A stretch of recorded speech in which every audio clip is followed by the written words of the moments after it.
Good, Greg. Thanks for having me. Yeah, man, this is going to be fun. I'm pretty psyched. We got to hang out a little at the ParanoiaCon where you gave a great presentation on various forms of mind control in the dark and dreary underground basement of the Paranoia Store building, and that was pretty fun, wasn't it? Yeah, it was a good time, and we got to sample many various types of fine whiskeys afterward. Yeah, an important part of the puzzle. Um, Absolutely, especially when you weren't previously versed in whiskeys, and you're not going to go out and spend, all the money on 50 bottles to line them all up and try them. So that was actually pretty nice. yeah, they all just taste like burning to me. But Well, and that's what I always thought is that they all tasted bad, and that guy there actually turned me on to a couple that I thought were really nice. yeah, an interesting group. But I would agree that most of them I wanted to spit out, and they burned my, burned me too. Yeah. But anyway. Yeah, man. So I know as we get into this research that you've done, you're going to ruffle some feathers and, you throw out some information that goes against what a lot of people in this audience probably value. But I have had several listeners request that I have you on so we can at least talk about it. And I mean, let's start out at the beginning with John Allegro and his research, because I think it's pretty compelling stuff. And you've partnered with his daughter to resurrect his book, The Sacred Mushroom and the Cross.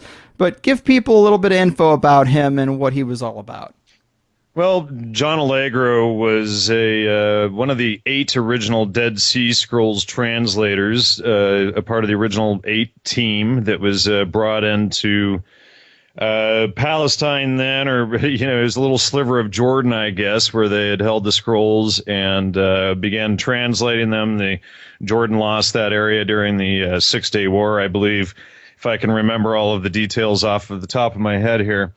But so he worked on the Dead Sea Scrolls for years. He was the only one who published his material in a timely manner. He published his material, I think it was in 68 or 69, and none of the others published theirs until the 90s. And they had basically the others had withheld the information about the Dead Sea Scrolls and attacked other scholars, and then eventually Robert Price down at Long Beach, or not Robert Price, excuse me, Robert Eisenman down at Long Beach here in California, and then there was a doctor out of the University of Sheffield of Davies, I think was his name, and they teamed up together. And it's funny, but Eisenman, if you ask him these questions on camera, he'll scream that Allegro was wrong, and then as soon as the camera shuts off, he'll come up to you and say, "Of course Allegro was right, God damn it! Why the hell do you think they attacked him?"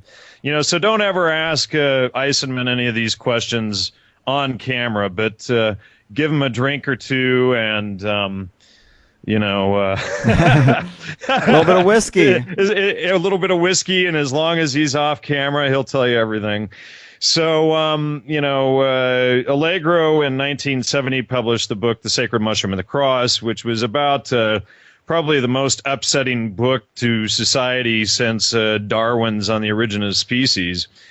And he was promptly ridiculed by not only the other members of the academic team that he worked on, but by other scholars and people all over the place. But if you get in and you look at the attacks on him, they don't ever, there was like 11 or 15 scholars that even published an attack on him in the Times literary supplement or in the Times newspaper. I forget which one. But, they never addressed his actual points. There was always just ad hominem attacks on him. And, we 12 or 11 scholars together, without addressing a single point, declare Allegro is wrong, period, slam, gavel down, right? And so, for years I was going through and validating Allegro's citations, especially his citations in regard to entheogens or psychedelics, hallucinogens. I don't, the word entheogen is a whole other story. But that ended up revealing that there was a concerted effort to cover up Allegro's work. And in regard to his book, The Sacred Mushroom and the Cross, the attacks against him were headed by a man by the name of R. Gordon Wasson. And Wasson was a banker. He worked for J.P. Morgan Bank as the vice president of propaganda. And he is the so-called discoverer of magic mushrooms. Now, well, let me just state, from 2006 to 2008, I was writing my book, The Holy Mushroom, that went through and analyzed all of the attacks on Allegro's work and showed that all of them were false. And we went all the way down to the original primary citations, lined them all up, one after the others, so that anybody could check them and see them right there on the page. And without exception, every single attack on him was bogus. So then that forced us to turn our attention the other direction. Go ahead. Mm-hmm.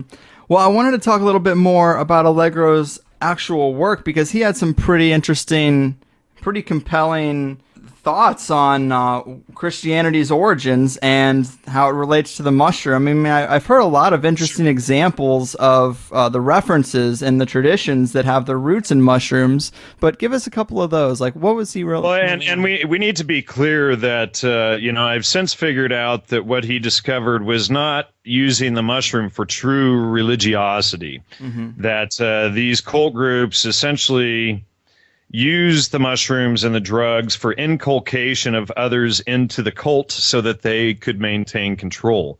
And so if you look at my work even 5 years ago, I hadn't figured that out yet. So I need to make that clear. If people read my book, Astrotheology and Shamanism, the history of the use is correct in that book, I would say, for the most part, but the application, how it was used, is incorrect. So, I like to, be upfront and be clear with that. Sure. Because, when you understand how these substances are actually, a better name for them would be suggestogens. They actually cause hypersuggestibility in the taker. And so, I've actually written a new paper that I haven't released yet that exposes all of this and the history of the words and how the CIA actually named them at each stage of the research that they were doing, and they could actually create those experiences in the person. But what Allegro showed was that Judeo-Christianity was based on a fertility mushroom cult, and they believed in some astrotheology and sun worship, and they believed in basically that, the sun on the ground as below, so above, the sun in the sky, the mushroom on the ground, the sun in the sky. And then there was amalgamated fertility worship in there as well, because obviously that was the source of life. And we didn't know where, mushrooms had come from at the time, et cetera, right? At the time they believed that mushrooms appeared by thunder overnight. They didn't know that spores and mycelium existed, mycelium under the ground, or mycelia, and, the microscopic spores. Mm-hmm. Yeah, I mean, I think a lot of people who are familiar with this work, Joe Rogan talks about this a lot, and he's a proponent of psychedelics. And when Joe talks about what aspect? Well, the aspect that a lot of traditions in Christianity and Christmas are there as references to psychedelic mushrooms, like they grow under pine trees and they were red and white. Sure. And some I should make it clear that, as soon as I published my article in 2012, Gordon Wasson, The Man, the Legend, the Myth, and I was friends with Joe Rogan for 10 years. Right. But the day I published that article, he started going all over the internet, slandering me and posting false attacks, doing radio shows attacking me and lying about the work, et cetera. And basically, all of that is just attacks on me. I mean, that's what these enlightened spiritual guys want you to believe, is that they're going around the internet and slandering and name calling at people as somehow enlightened spiritual behavior. But so I had knew Joe for years, and I had turned Joe onto all that stuff. And in fact, if people want to know the truth, I gave Joe his first dose of DMT. Right. And Joe got his idea. Originally I inherited in 2002. A friend of mine died that worked for KPFK Radio, where Terence had done a lot of his radio shows, and she had recorded them. And, of course, they were already recorded and out in the public, and they had been broadcast, and his books were already out there. But in 2002, I inherited this woman's Terence McKenna archives, along with a bunch of other archives that she had. And there was probably 50 to maybe 70 hours tops of Terence McKenna in these archives. And there's probably 150 hours of his lectures out there in the public these days. So it was probably like maybe a third to a half of what's out there today on the high end, right? And so I initially started out studying all of this McKenna material. I had gone through all of it. Obviously, I had to, to get it from cassettes to MP3, and I put it on my computer so that, it was WinMX and Napster back then that people would download it, from my computer from. I never did any PR. I just thought at the time, well, I'm not sure about this stuff. I'll just let people figure it out.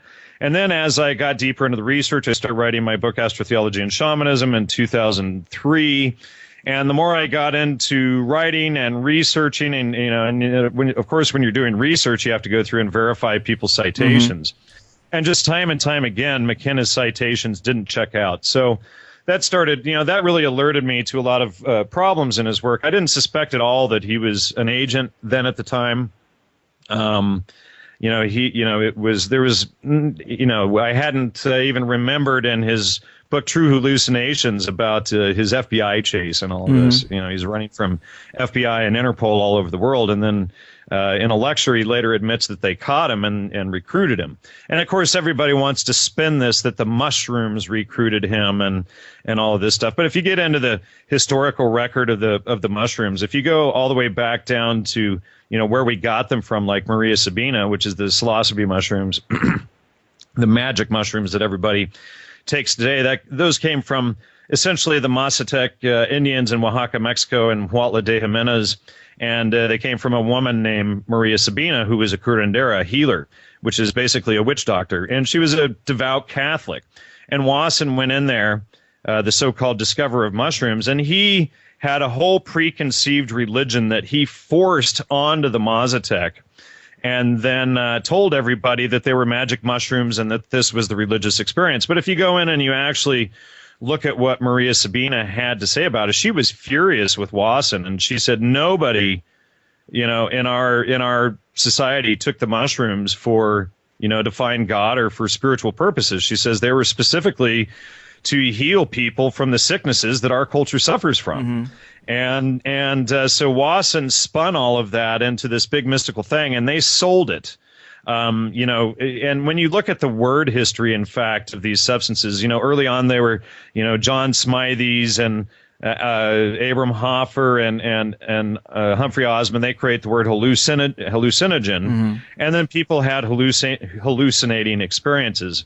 Then in 1957, they create the word psychotomimetic, which means psychosis mimicking. And then everybody started having psychosis mimicking experiences. Then later in and this is the same group making up these names, by the way. And then later in 1957, they make up the name psychedelic. And then everybody starts having mind manifesting experiences. And then they die in 1979, Gordon Wasson and Carl Ruck from Boston University, who was involved in all of this scandal, and Jonathan Ott. They create the name entheogen, and then everybody starts having God manifesting experiences. But when you go into the early Harvard records, there's no, and one of the MKUltra doctors sitting there joking with Leary, and you can look this up on the internet. It's a conversation on LSD 1979. It's an old black and white video. But Oscar Yoniger is sitting there next to Leary, and he says, back in the 50s, nobody at Harvard under this guy's studies had any mystical or religious type experiences. That the whole thing was a California invention, he says. And then Leary says, wonderful, they're right.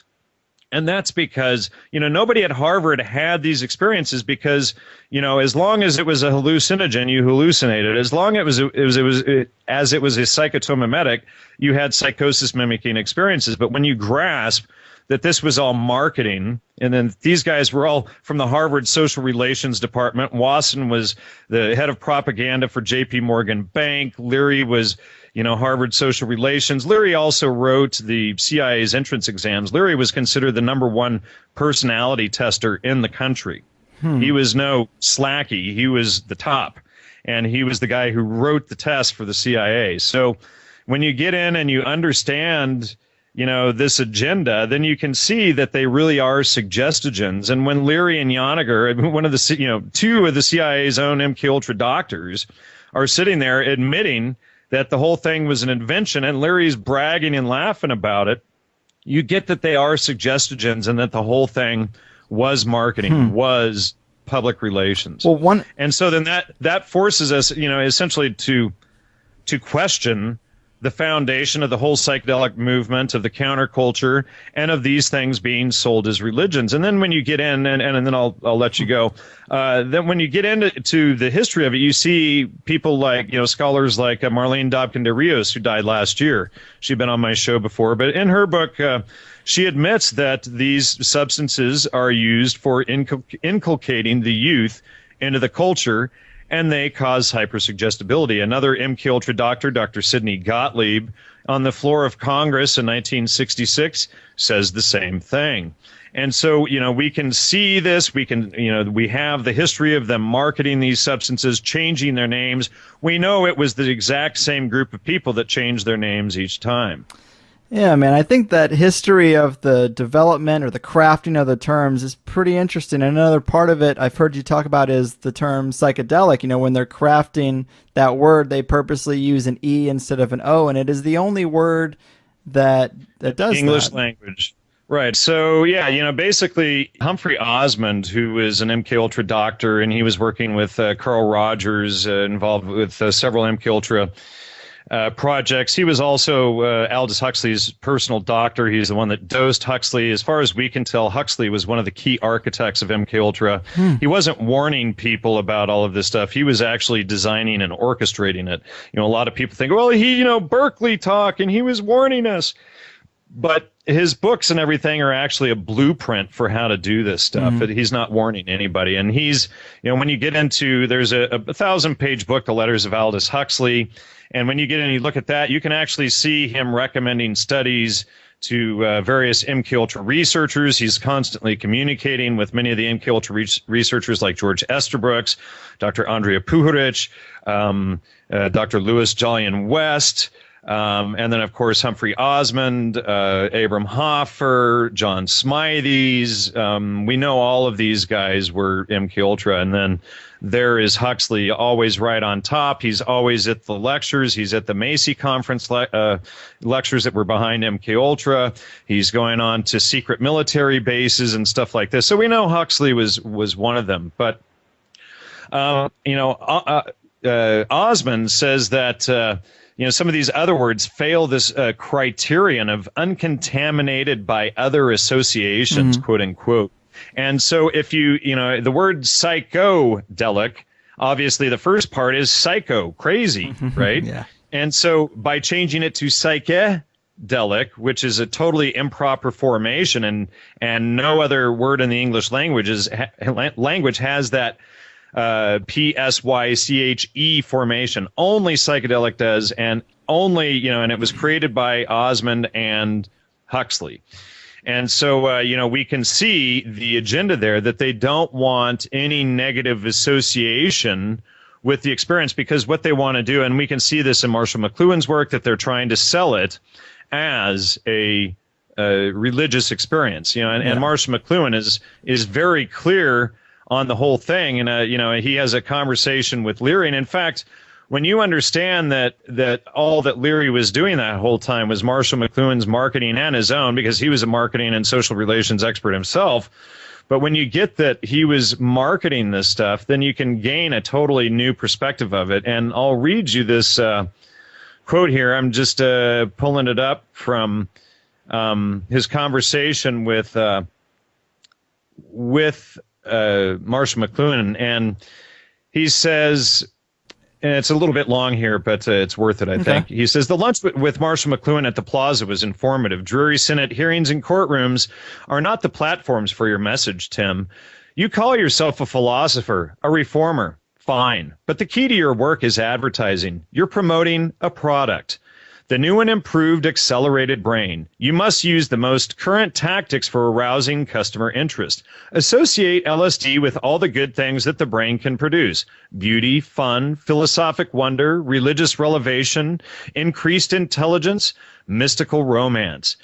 The problem is tricky, I said, and I being Leary. The opposition has beat us to the punch. The psychiatrists and police propagandists have already stressed the negative, which can be dangerous when the mind is re-imprinted under. Okay, re-imprinting. They're talking about re-imprinting here, okay? And so, we already know that it's not just about, getting high. They're marketing something, and McLuhan is very clear. And this is from Leary's book Flashbacks, by the way. And he continues, they may be deliberately provoking bad trips. They never mention the 999 good experiences. They keep repeating LSD, jump out a window, then some ill-prepared person goes spinning into new realms, or he or she wonders, what happens now? Oh yeah, jump out a window. It's like the over-solicitous mother who warned her kids not to push peanuts up their noses. Exactly, agreed McLuhan. That's why your advertising must stress the religious. Find the God within. There's the origin of entheogen, ladies and gentlemen. It was an advertising campaign by Marshall McLuhan. That's interesting. This is all frightfully interesting. Oh, there you go. Your competitors are naturally denouncing the brain as an instrument of the devil. Priceless, he says.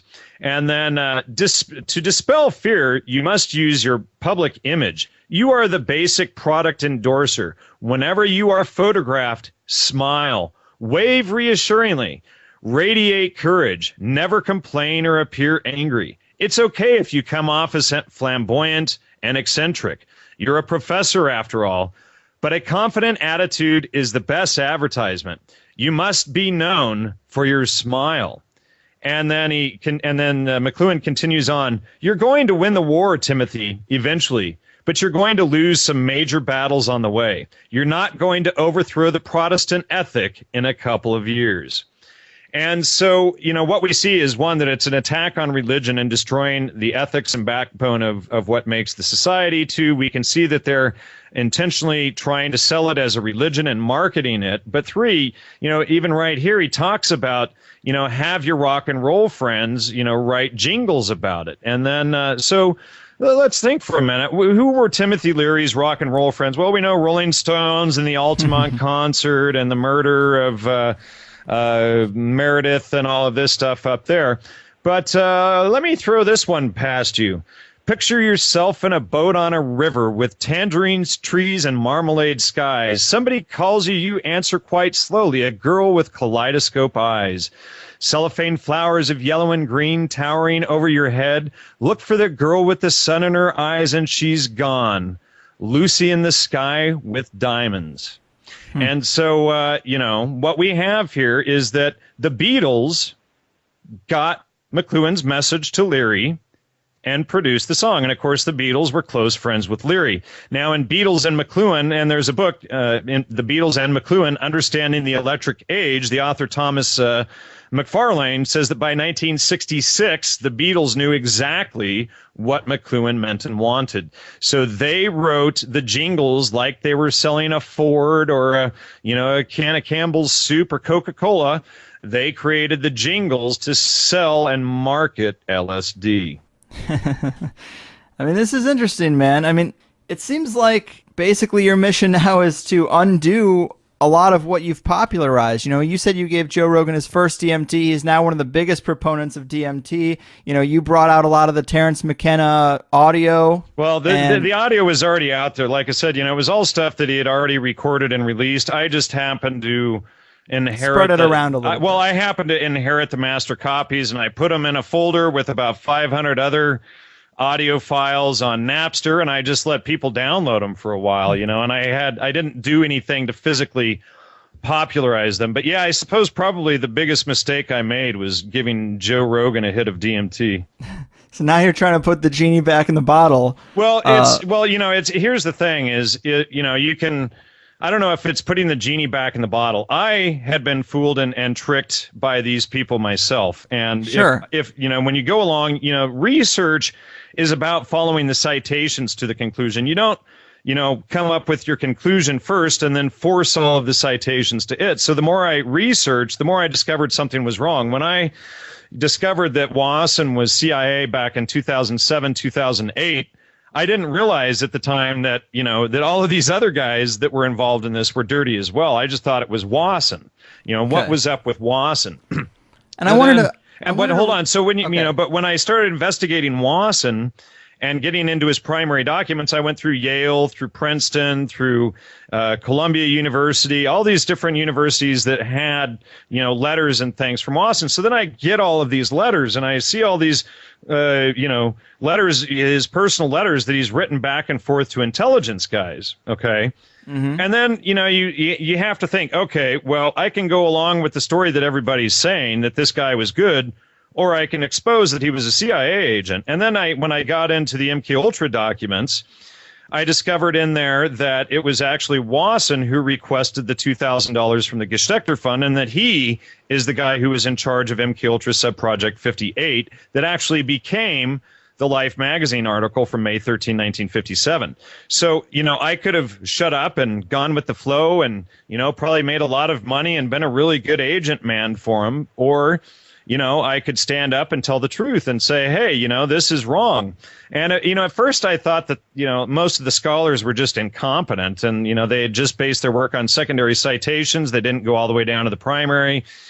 But the day I released that Wasson article, the man, Gordon Wasson, the man, the legend, the myth, it's like all of a sudden, all of these people who you think are your friends are just suddenly they turn on you. They don't ever address a single point in the research. And mind you, most of them are authors, writers, and researchers.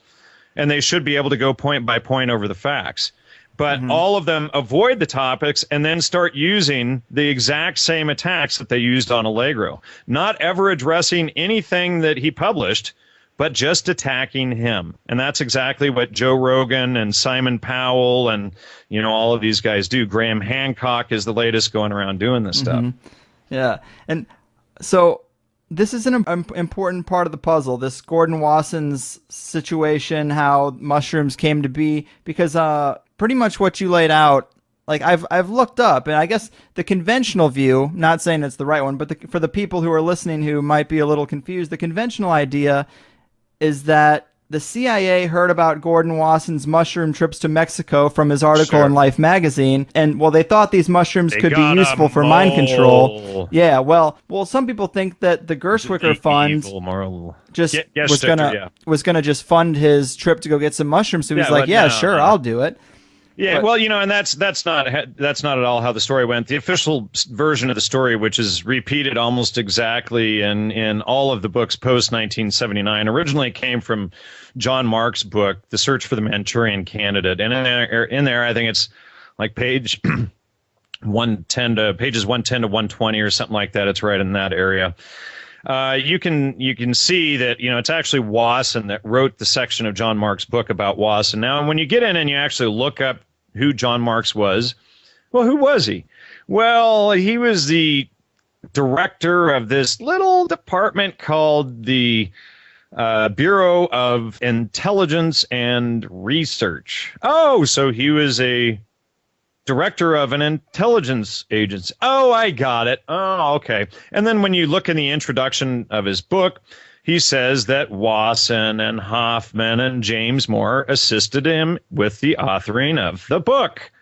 Aha. And then you see, Wasson's cameraman, Alan Richardson, admit that John Marks claims that James Moore infiltrated us, and it was James Moore who got the money. But when you actually go in and read the MKUltra documents, and you can see that every other scholar since then has lied about this, but go in and actually read the letter. It's clearly, and I have hundreds of copies of Wasson's letterheads from other letters that I pulled from these universities. It's very clear it's his letterhead.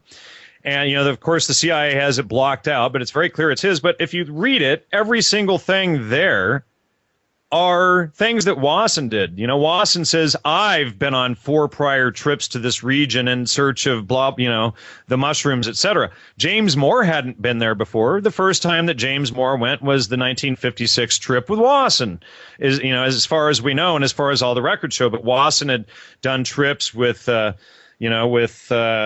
shoot, now I can't even think of the name. But but from 1953 to like 1963, Wasson did a trip every year, so he did 10 trips total. And James Moore was just one of them. But we can see Wasson's private letters. Like recently I published a video, Psychedelic Intelligence, where we show on screen Wasson's letters between Alan Dulles, the former head of the CIA, and talking about recruiting people to the Century Club, where Wasson and Aldous Huxley were both members, along with Dulles, and we can see, Wasson's letter requesting that money directly from the Geschichter Fund. It was not James Moore, as is the official story. Every single version of the story out there says that James Moore approached Wasson and that offered Wasson the $2,000, which back then in 1956 money, that's roughly like $17,000. So far enough to pay for the trip and the airplane and all this kind of stuff. But, so this story comes out of Mark's book and it spreads out from there. And then another thing that you can see in Wasson's letter, and it's like I said, it's very blatantly clear. He's talking about Roger Haim there. He's talking about the team. And he says, and we're going to need the personnel that are going to be going with us. So Wasson requests the money and is talking about the team that he wants to put together under the CIA. And not only that, we have Wasson's personal letters with DCI Alan Dulles just weeks before the Life magazine article was published. We have Wasson hanging out with Dulles at the Century Club and at the Council on Foreign Relations. We have, there is another researcher, Bruce Adamson, who's a big JFK assassination researcher. And, there's in the CFR archives at Princeton University, and I've gone through and I've pulled every single citation on Wasson that Adamson had listed in his books, and every single one of them checked out. And Wasson is right there in all of these CFR conferences with all of the key people that were suspected of being involved in the Kennedy assassination. And of course, Kennedy, fired Alan Dulles, and Alan Dulles was one of the heads of the Council on Foreign, of the MKUltra program and the CIA. And Kennedy was shutting the CIA down because of the MKUltra program and all the stuff that the CIA and Dulles and Huxley were doing. And so then, he gets killed, right? And then Dulles does the investigation on his murder. Dulles was in charge of that investigation. So, right. Obviously, you couldn't get any closer. And not only that, but Huxley died on the exact same day that Kennedy was assassinated. And Huxley also recruited Leary on the same day that Kennedy was elected. That's interesting. Yeah, well, it's because, I think that Kennedy was really, that Huxley was really Kennedy's arch nemesis, essentially. And he's running all these things. See, Kennedy, I think, and you can find this in their comments, but, Jay Stevens in his writings talks about how the politicians wanted to uplift the masses.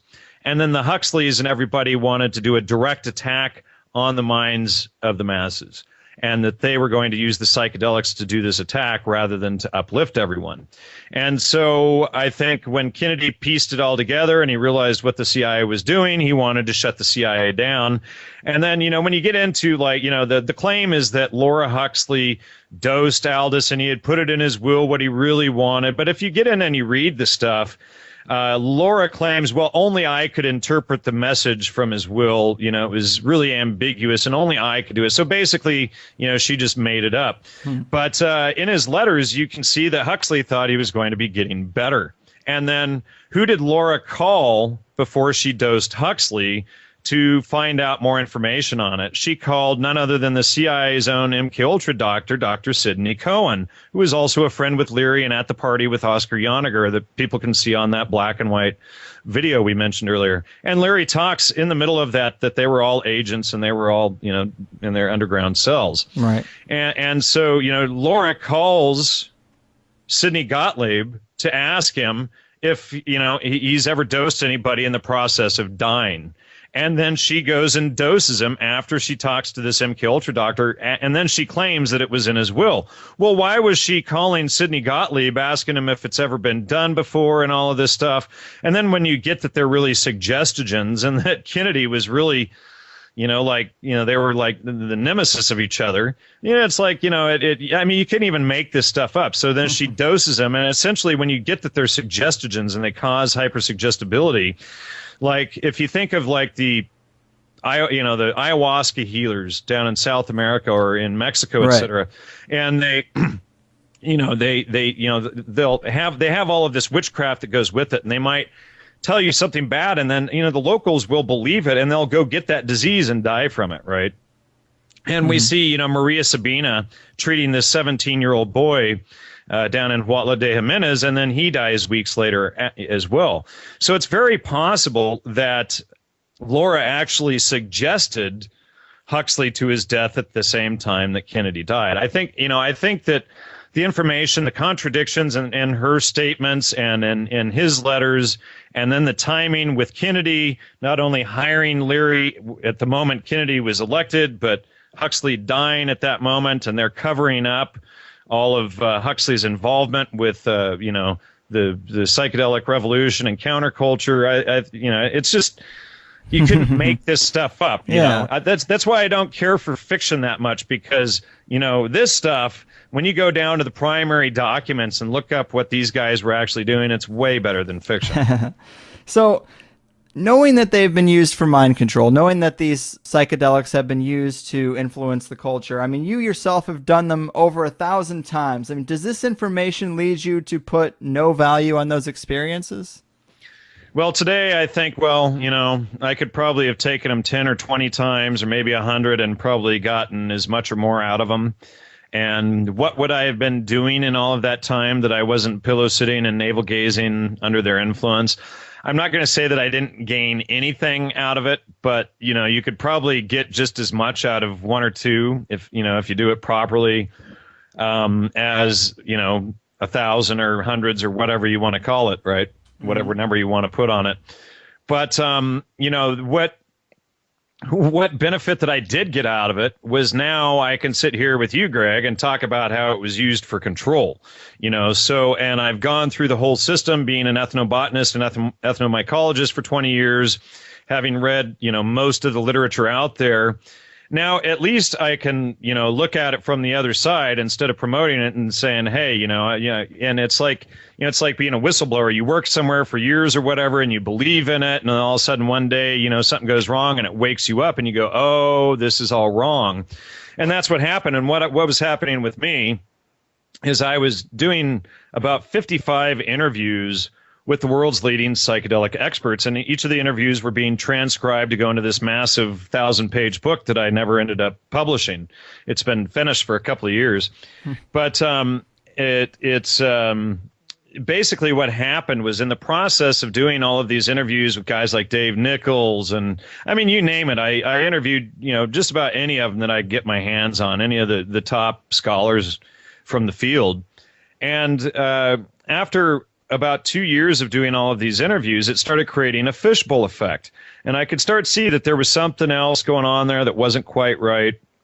And, and then in 2009, this guy by the name of Gino Denning contacts me, and he can see, he could see a lot of the frustration I was having dealing with audience and stuff, and how they would, just attack the presenter and never the actual, information.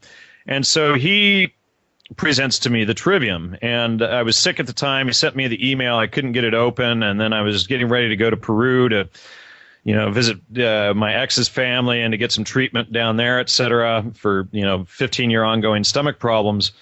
And I finally get this email open and read it, and I'm just like, oh my goodness, this is what we didn't have when we wrote ANS. This was what I kept spotting, all of these sevens and the 7 liberal arts, but I couldn't figure out how it fit in. And he basically just handed it all to me, and then we did a few shows together, and then that was what really kicked it into high gear. And initially I was going to put, and it's still there, but put the Trivium and Quadrivium in with this massive book series that I did, hoping that that would be enough. But then as time progressed, we began to realize that it wasn't just Wasson who was the dirty one, that most of the psychedelic stars were agents. It was, we were asking the wrong questions. It wasn't, which of these guys were agents. It was which of these guys weren't agents. Well, let's talk about that a minute, because I really do get a lot of insight from Terence McKenna. I'm a fan of his. A lot of the audience is. Give me an example of what insight you get from him. Well, to paraphrase, one speech of his I really like is about the cultural operating system and shedding that. And right. So what are you really getting when you shed your culture? Now, what is the culture? The culture, it's got this root cult, but essentially what he's doing is he's selling this idea, your family and your local culture, how things are, it's just bad. You got to have this new culture, okay? Well, if your family and your extended family is what keeps you cohesive in times of trouble, if the government collapses, the money system collapses, et cetera, you pretty much don't care if you have that family and extended family backing behind you. But what Terence sells is feminism and humanism, that the culture is all bad, that we need to get rid of the population should only be 25% male and 75% female, and that we need to kill any extra male babies. And those are McKenna's words. He was into promoting basically Chinese communist policies on men here, and I've got quotes on that up on my site. But when we realize that culture is the backbone of society, and that the outside attackers, the elites, have to destroy that and get us, if they can create a bunch of single moms who don't have families and extended families that are then reliant upon state and social security and welfare and this kind of crap, then these single moms aren't going to retaliate. Furthermore, single moms, if you have 25% males and 75% females, well, guess what? Those females, many of those females won't have men, and they will be reliant on the state. So again, he's selling socialist policies. Now, I interviewed a couple of years ago this woman on my show, Karen Strahan, and she runs a YouTube channel called Girl Writes What, and she's done extensive research for years on feminism, and she's exposed the whole thing as a total fraud. And so, McKenna was, always promoting humanism, feminism. When you get into his ideas, though, his ideas come from a handful of people. Most of his ideas really weren't his. He quotes, Aldous Huxley a lot, who, of course, we know was a eugenicist and headed MKUltra. Alfred North Whitehead, he was a big fan of. He's into cybernetics. Cybernetics comes from the word kybernetes, which was basically government control. He's at the Esalen Institute. He's a scholar in residence there. We know for a fact that the Esalen Institute was a CIA front. He constantly cites guys like John B.S. Haldane. The world is not stranger than you suppose. It's stranger than you can suppose. Well, John B.S. Haldane was a well-known eugenicist. Okay, so again, he's taking this stuff. He cites Marshall McLuhan all the time. Marshall McLuhan was a media manipulator. But then McKenna admits that he was a propagandist. He admits that he was in propaganda for 15 years. So again, we have, Wasson, propaganda, Leary, social relations. Propaganda and social relations are sister studies. Edward Bernays created the field of public relations, and then Harvard, all of these guys had social relations. This is what McKenna was selling. So we have to look at it. Well, let's look at the feminism thing real quick. So right, this sure. feminism thing you're saying, I mean, that's not really an aspect that I've really loved from McKenna, but I am against the aggressive warmongering male-dominated society. I can see. Okay. Yeah. See, so when you say male-dominated society, I don't even get that. It doesn't even make all sense. Leaders. Look at all leaders. All leaders. Of the world. Okay, so they're male, right? Right. All leaders of the world. I think the historically German prime minister right now is female. England has had female. They have a female queen. Well, it's a broad, sweeping generalization, but throughout time, are you going to let me talk or? Yeah, okay. Yeah. Well, I mean, I think it's been like 90% you, but I'm just saying. Well, I thought that you were interviewing me. Right. I'm not trying to be confrontational. I'm just trying to make my point so you can respond to it. I know what your point is, and I've heard it. So if you let me respond, I'll respond. Sure. Okay. So, we are sold this, and if you actually go through the literature and go through what Karen Strahan has exposed for years now on her YouTube channel, on my show, etc., it's very much quite the opposite of that. And in fact, not only that, but lesbian couples have just as high or higher violence rates. Okay, we don't see any lesser wars in countries that are run by women.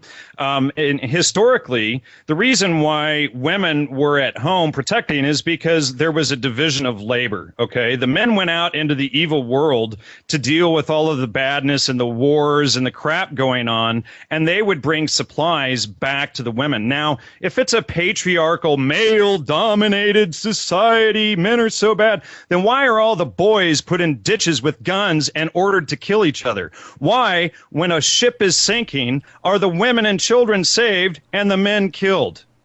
Well, the men aren't killed, but I think that's just out of respect and the desire to protect people, you know, women and children. They keep the species going on. But to get back right, and men don't, essentially. So what you're saying is that we're disposable, and yet you're arguing that it's a male-dominated society at the same time.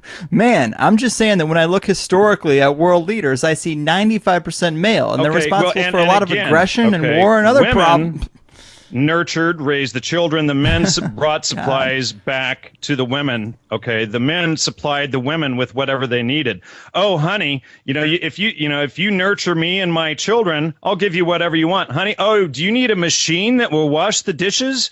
I'll get you that. Oh, honey, do you want something that's going to bring light at nighttime? I'll get you that. Oh, honey, do you want something that makes music when there's no band around, when you're busy feeding the children? I'll get you that. And so we have radio and we have dishwashers and we have all of these things because of the dedication to women. There is a different story there that feminism completely ignores and distorts as part of its agenda. And by the way, that was, more BS that came out of the Esalen Institute as well. But, for your audience that's actually interested in getting more information on this, and I do recommend they go to Karen Strahan's Girl Writes What page on YouTube and watch everything that she's got there. She's got many dozens of videos, and it's going to be very hard when people wake up to that. It was one of the hardest things because I used to believe Terence was right on feminism, and I used to argue just like you. But when you actually, dump the facts and the propaganda bullshit from the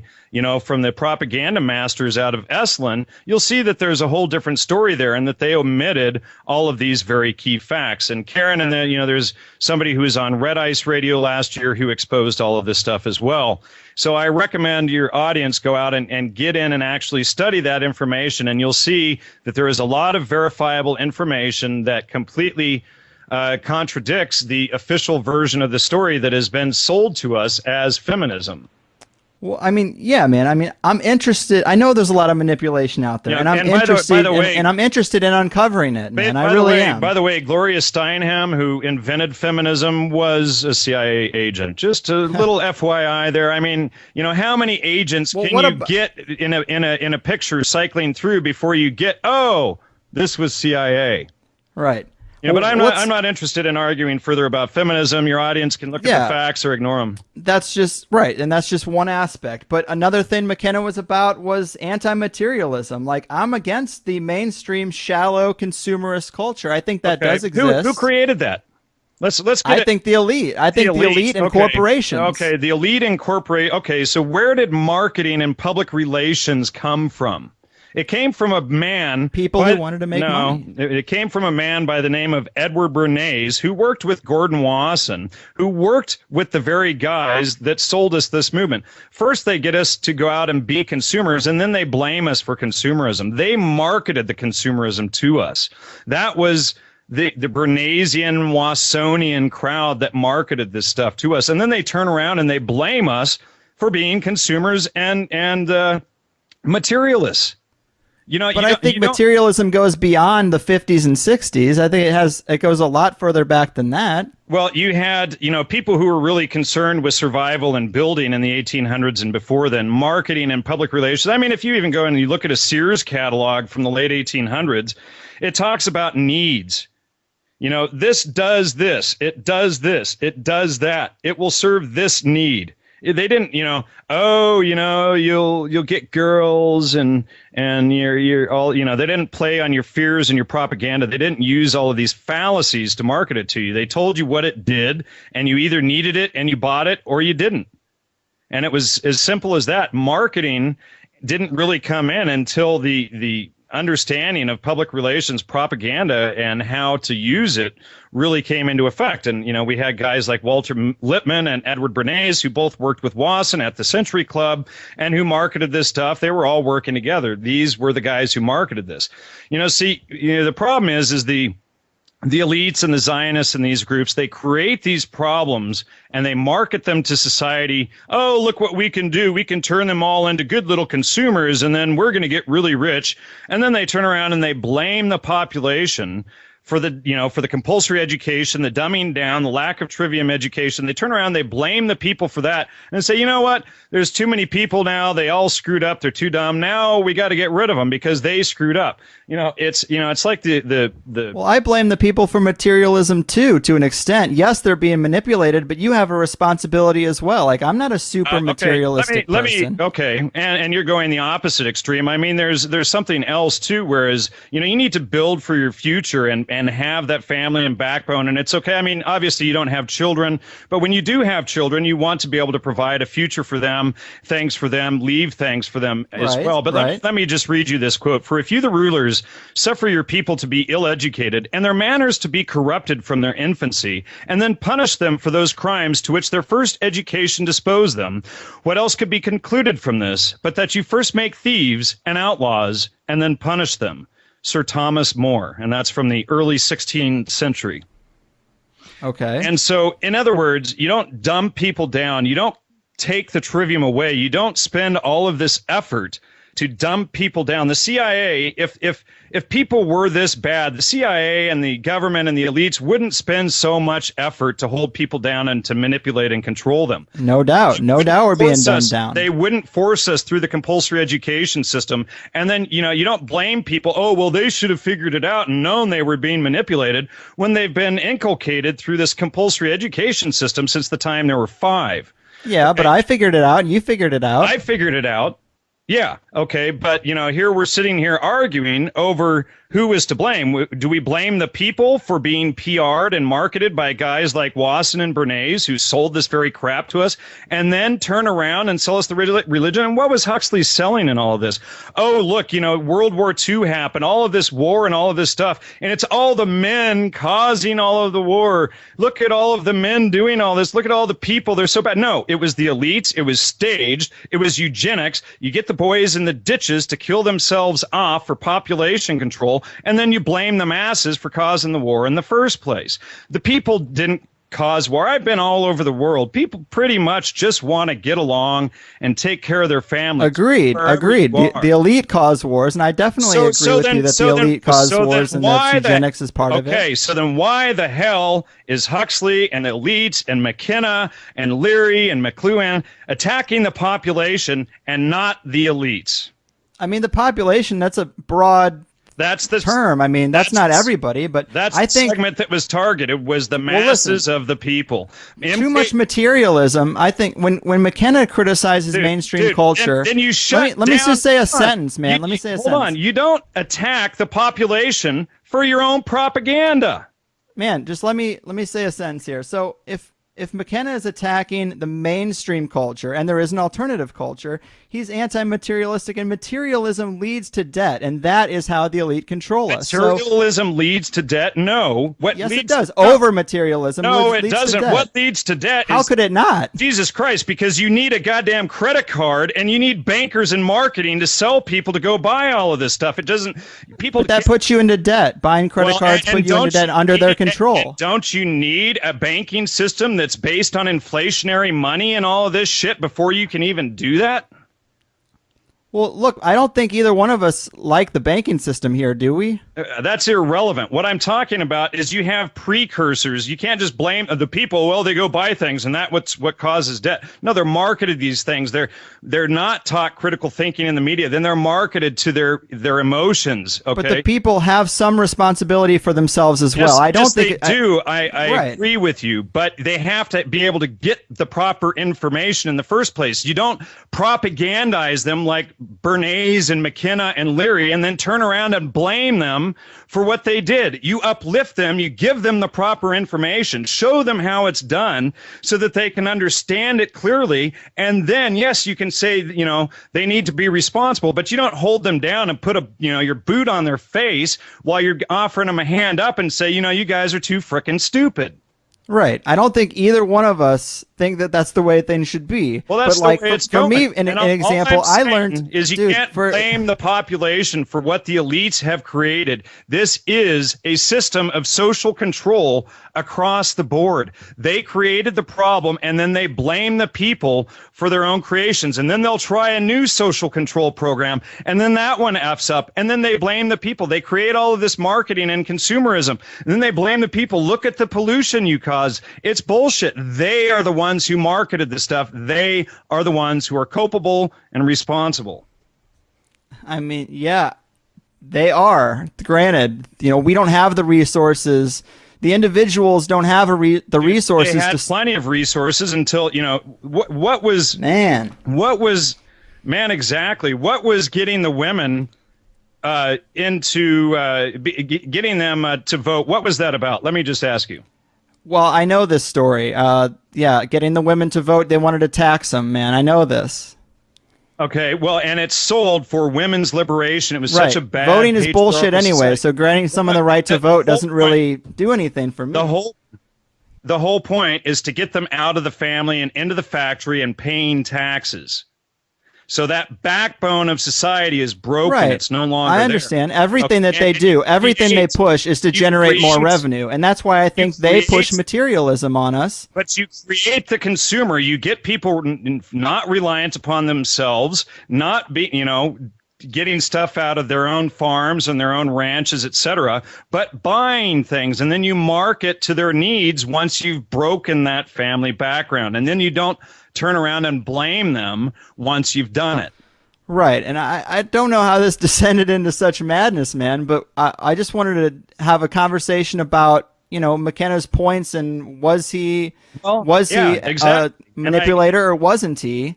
Obviously, he was a manipulator. Look at his background. But it's not obvious to me or the audience. We're trying to have a conversation to make the case for that. If you let me talk, we'll if you don't keep interrupting. Man.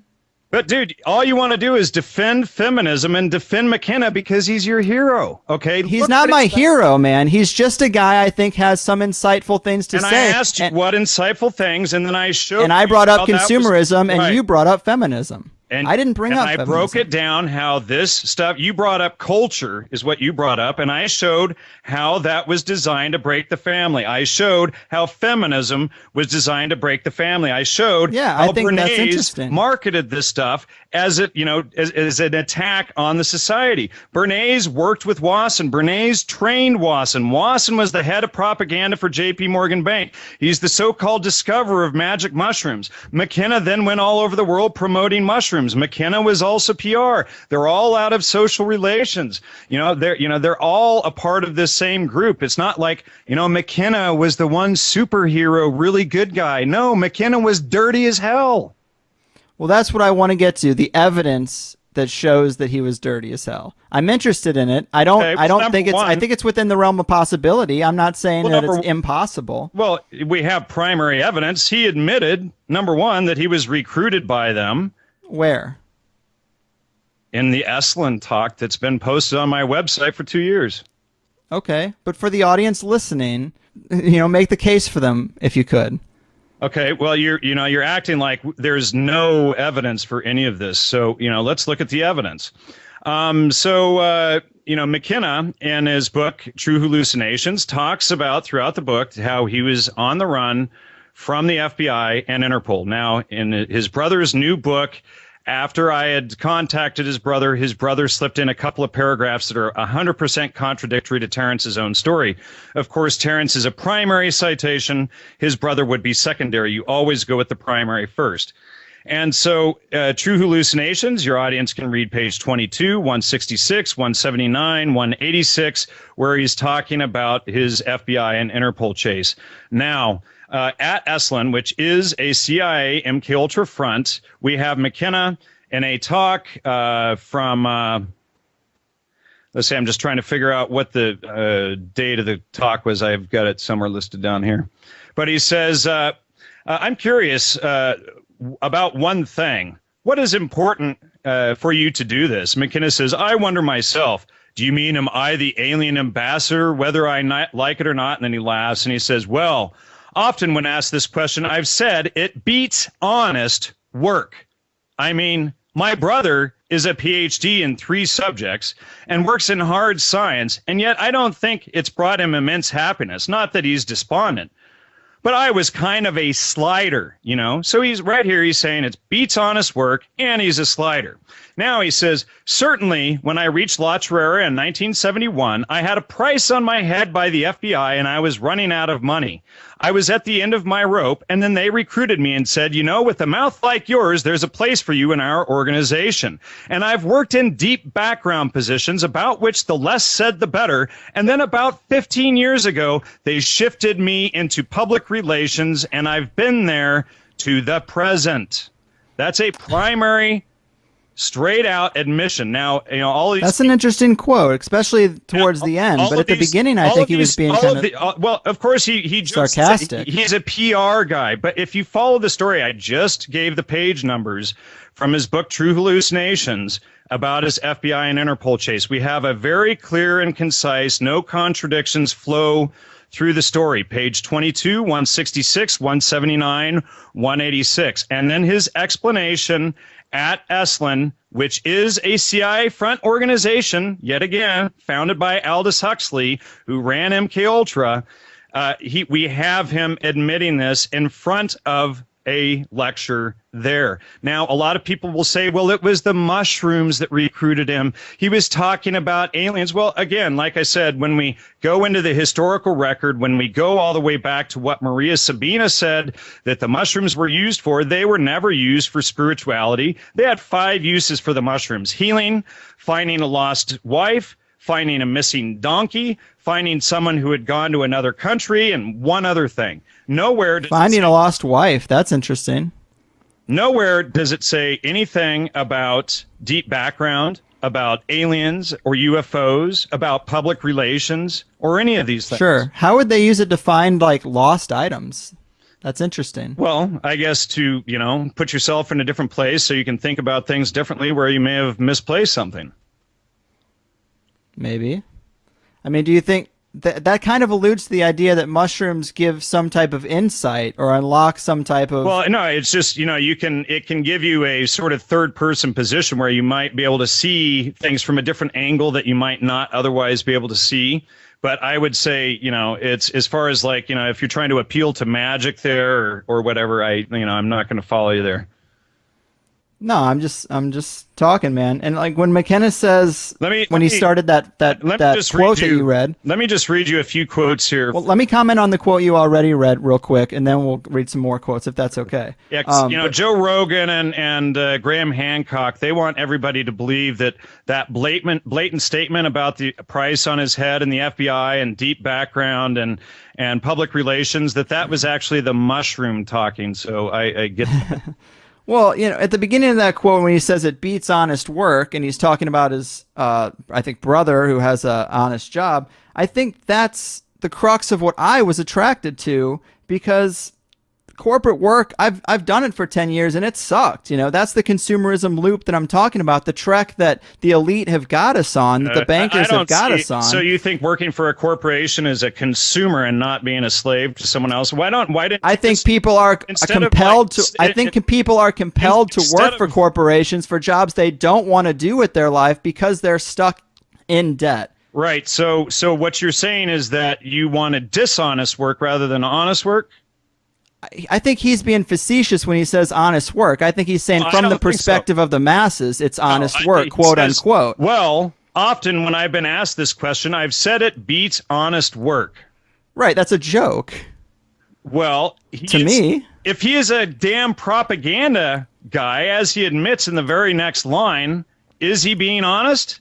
That's like a joke I would make. I would say that hosting a podcast beats honest work. Like going instead of working for... A propagandist is a paid liar. That's what a propagandist does. But wouldn't you say, like, in a joking manner, man, in a joking manner, wouldn't you say what you do beats working at Foot Locker 40 hours a week?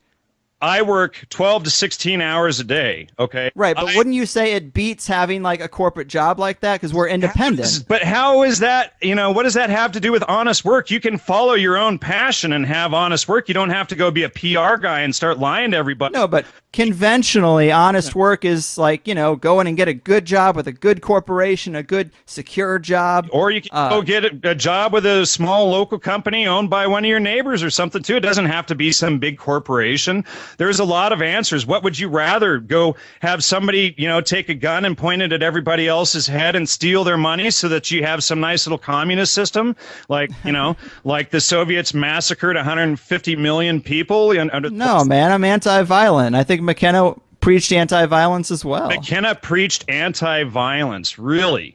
I think. You think? Okay, well, let me... Did he not? No, absolutely not. Let me read you this quote right here, because, all of this socialist crap and feminism that he promoted, feminism is based on socialism, which is essentially going and forcing other people at gunpoint to do your bidding. But this is a quote from McKenna, and this talk is Speaking the Unspeakable. And it's found in the question and answer at 1 hour and 11 minutes. And this is a summary of a long couple of paragraphs here. But he says, the mushroom said, but since you brought it up, I would be very interested in seeing a set of social policies, tax incentives, medical policies, insurance policies put in place to limit male birth. This is the way to feminize the human race. I am a feminist. As a humanist, I advocate a reduction in male birth. Now, how is that non-violent? How is that trying to not propagandize women to not raise babies? And if you read the rest of the section there, he's actually talking about women shouldn't take care of their male babies. That's not nonviolence. But well, that I hadn't heard, and I actually think that's a solid point. That's a good point that you made. We're trying to have a conversation here, man. And I thought you had studied some of my work, but well, I did. I studied a good amount of it, but I missed that quote, man. That happens. These are on the front page of the website. I've got several articles up there on McKenna. My Manufacturing the Deadhead article. We talk about how McKenna. Well, fuck me, I guess, but I'm just. Hold on. We talk about in the Manufacturing the Deadhead how McKenna was selling neo-feudalism and a new dark age, and how he's dumbing down the kids. Now, Jay Stevens, in the introduction of McKenna's book, states, let me just read this to you for how non-violent McKenna was in his ideas. Our appetite for simplicity has caused us to compress the chaos of the 1960s into one monolithic youth revolt. But there were two philosophies then among the revolutionaries on how the world might be remade. One path endorsed by political power and using the vantage to raise consciousness and save the world. The other path proposed an attack on the consciousness itself using a controversial and soon outlawed family of psychochemicals, the psychedelics. That is from the introduction of McKenna's The Invisible Landscape. Yeah, man. I mean, to me, that just sounds like social commentary. He didn't really side with one way or the other. Dude, look around you. Look at what Dave McGowan has exposed with the music. Look how society has been degraded. Right. I don't like mainstream society. You're missing the entire point. The whole thing wasn't about elevating us. The whole thing was to get us to stop producing and stop manufacturing and stop doing everything, so the elites could leave us behind, so that we would self-eugenicize. Okay, it's not about elevating us. If you're not reproducing, you're not elevating, you're not evolving anything. When you're dead, you're done. That's it. It's gone. They're talking about elevating them and getting rid of the masses. They're talking about an attack on consciousness itself, and that is what the entire Manufacturing the Deadhead article is about. That attack on culture and how they sold the deadhead, the hippie look, the song and dance, how they marketed the whole thing, and how Edward Bernays and Wasson were behind that. Mm-hmm. I hear you, man. I mean, it's an interesting perspective. I'm not not trying to say that I can't entertain the possibility. Just go in and read the citations and look at the facts and put your biases and your heroes aside, and then you'll be able to understand clearly what the citations say. I'm not just making this stuff up. Every single claim that I've made in all of my work goes back to primary evidence that anyone can check. So if you put things aside and look at the evidence, it's right in front of you. The Manufacturing the Deadhead article, it's been up for 15 months. Anybody can go through and they can read how the stuff was broken down, how Huxley worked with them, how Wasson was CIA, how the Grateful Dead worked with the CIA. We've got videos of Bob Weir bragging about his hanging out with General McQuinn at the Bohemian Grove, etc.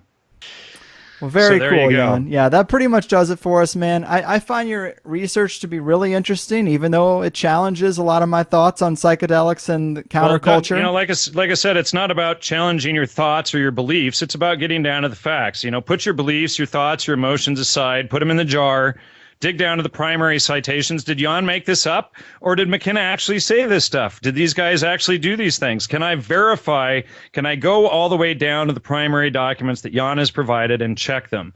And if you can, and if they check out, it's true.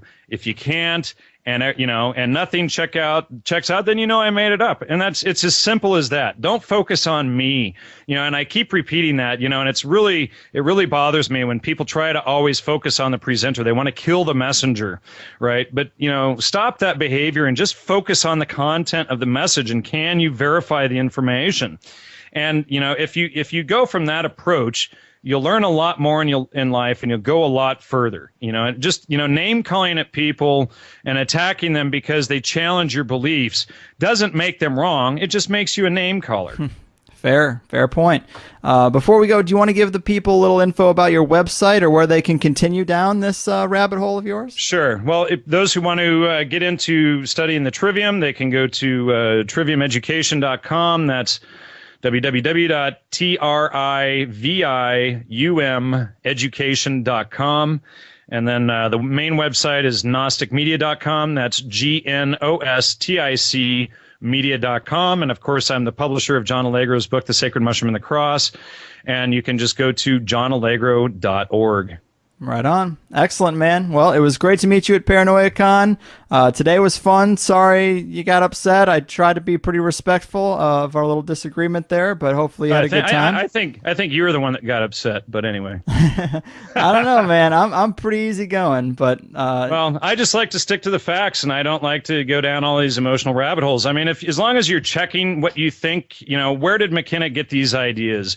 And when you start realizing that his largest influences were guys like John B.S. Haldane and Michael Coe and the Jesuit priest Pierre Teilhard de Chardin and John B.S. Haldane, and all these guys were eugenicists, and this is the program that McKenna sold. And when you realize that just like all the others, he's just another PR propaganda guy, then you can step away from the emotions and see the information for what it really is. Fair. Well, keep doing what you do, man, and take care of yourself out there. You're a real controversial guy. You too, Greg. Take care of yourself, man. There we have it, folks. An interesting episode indeed. I